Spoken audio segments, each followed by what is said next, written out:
চলে মানে সবচেয়ে বেশি সার্চেবল আইটেম সেটা আমাদের কাছে চলে আসবে।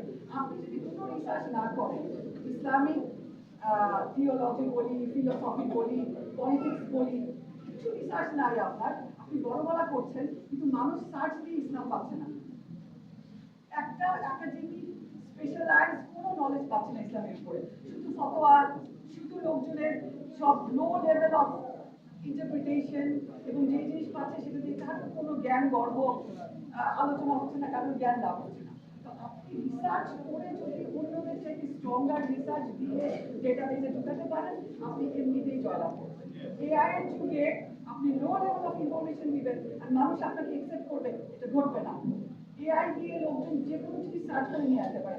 আপনি বলছেন কোরআনে ইসলামের সব কিছু সলিউশন আছে, আপনি একটা সলিউশন ইন্টারনেটে পাবেন না প্রপারলি। ইকোনমিক্সের সলিউশন কোন ভাবে আসতেছে, সায়েন্টিফিক ক্রাইসিসের সলিউশন কিভাবে আসতেছে, আপনি অদ্ভুত অদ্ভুত কত পাওয়া শুরু করছেন। ওই দিয়ে তো আপনি এই ওয়ার্ডকে লিড দিতে পারবেন।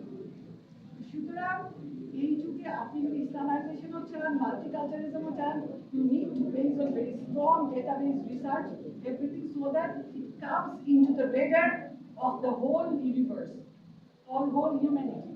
Otherwise, it is not possible. So আমি এটা বলে শেষ করব, we have younger generation in front of us.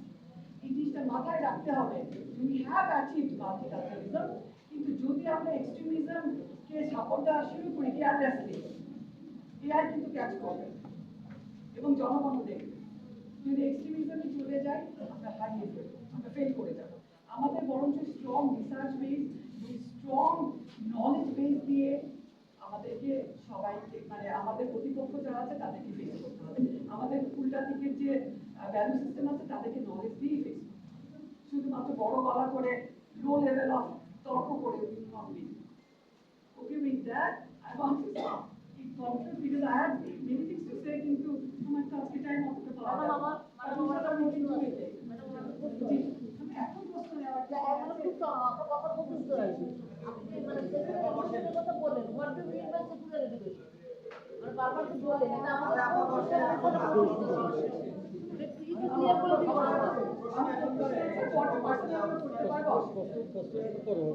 হ্যাঁ হ্যাঁ, প্রশ্নপত্র পরে হবে, ঠিক আছে। যেহেতু প্রশ্নপত্র পরে হবে, আমরা আগে বক্তাদের বক্তব্য শুনলাম, এরপর আমরা প্রশ্ন করব, তখন আমরা জানতে পারবো।